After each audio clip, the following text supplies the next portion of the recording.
Item ಯಾವುದೇ ಇರಲಿ try ಮಾಡಿ ಆಚಿ ಚಿಕನ್ ಮಸಾಲಾ. ನಾಯಿ ಬೊಗಳಿದ್ದಕ್ಕೆ ಬೀದಿ ನಾಯಿಗೆ ಮಚ್ಚು ಬೀಸಿದ ಎಳ್ನೀರು ವ್ಯಾಪಾರಿ. ಏಪ್ರಿಲ್ 25ರಂದು ಬೆಳಿಗ್ಗೆ ನಡೆದಿರುವ ಘಟನೆ ಈಗ ತಡವಾಗಿ ಬೆಳಕಿಗೆ ಬಂದಿದೆ.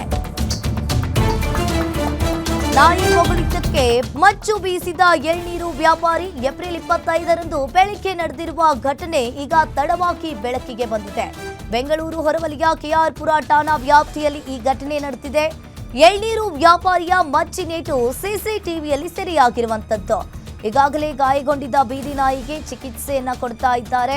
ಇನ್ನು ವ್ಯಾಪಾರಿಯ ವಿರುದ್ಧ ಭಾರತೀನಗರ ನಿವಾಸಿ ವಿಕಾಸ್ ದೂರನ್ನ ಕೊಟ್ಟಿದ್ದಾರೆ. ಕೆಆರ್ಪುರ ಪೊಲೀಸ್ ಠಾಣೆಯಲ್ಲಿ ದೂರು ದಾಖಲಾಗಿದೆ.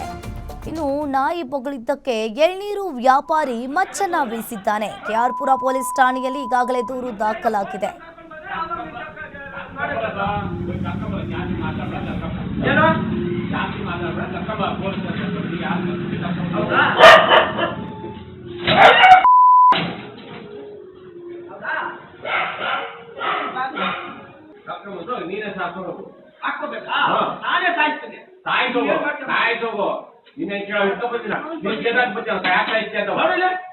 ಅಲ್ಲ ನೀನ್ ಸಾಯಿಸಿದ್ರೆ ನೀನ್ ಕೇಳಬೇಕಿನ ನಾನು ಹೇಳ್ತೀನಲ್ಲ ನೀನ್ ಸಾಯಿಸಿದ್ರೆ ನೀನ್ ಕೇಳಬೇಕಿನ ನೀನ್ ಕೇಳಬೇಕಿನ ಸಾಯಿಸೋಗು 10 ವರ್ಷದಿಂದ 3-4 ಇದಾವೆ.